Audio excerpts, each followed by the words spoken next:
തമിഴ്നാട്ടിലെ തിരുനെൽവേലി ജില്ലയിൽ രാധാപുരം താലൂക്കിലാണ് പ്രശസ്തമായ ആറ്റാങ്കരപ്പള്ളി സ്ഥിതി ചെയ്യുന്നത്.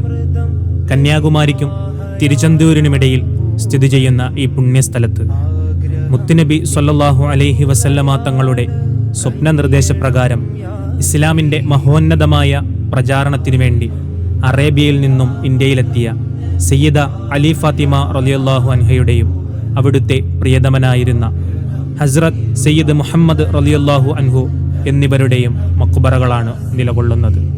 ദീനീ പ്രചരണാർത്ഥം കപ്പൽ മാർഗം യാത്ര ചെയ്യവേ സഞ്ചരിച്ചിരുന്ന കപ്പൽ തകരുകയും തിരുനെൽവേലിക്കടുത്ത് എത്തുകയും അവിടെ കൊടുങ്കാട്ടിൽ അകപ്പെടുകയും ആ കാട്ടിൽ വെച്ച് സയ്യിദ് മുഹമ്മദ് റളിയല്ലാഹു അൻഹുവിനെ സർപ്പവിഷം തീണ്ടുകയും അവിടുന്ന് വഫാത്താവുകയും ചെയ്തു.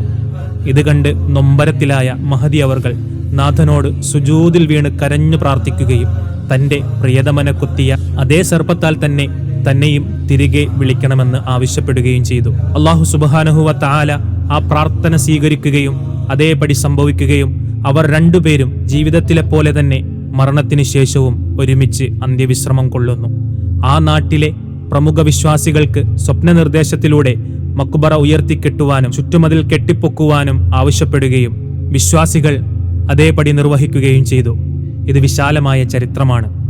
ജാതിമത ഭേദമന്യേ ആയിരക്കണക്കിന് വിശ്വാസികൾ ദൈനംദിനവും ഈ പുണ്യസ്ഥലത്തേക്ക് ഒഴുകിയെത്തുന്നു. തങ്ങളെ തേടിയെത്തുന്നവർക്ക് പ്രശ്നങ്ങൾക്ക് പരിഹാരം നൽകി ആശ്വാസം പകർന്ന മഹത്തുക്കൾ ഇന്നും ഇവിടെ അന്ത്യവിശ്രമം കൊള്ളുന്നു.